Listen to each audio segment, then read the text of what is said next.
En lep nepremičninski pozdrav vsem skupaj. Moje ime je Mojca Žižek Mesarec in gledate seveda nepremičninske namige. Jaz upam, da so vam zanimivi.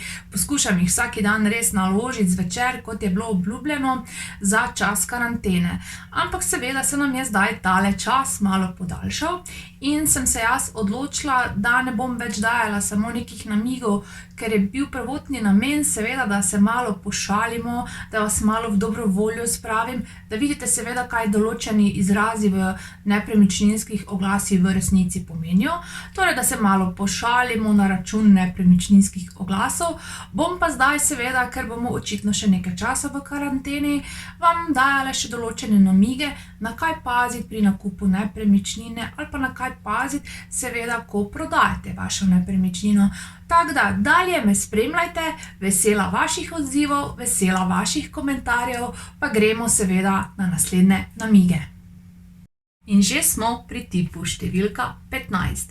Tip številka 15 smo že v bistvu imeli pri tipu številka 1. Zdaj, kdo nas je spremljal, se verjetno spomni. Tip številka 1 je bil akcijska znižana cena oziroma ugodna cena, neverjetno znižanje. In seveda sem takrat obrazložila, da se takrat ponavadi lastniku zelo, zelo mudi.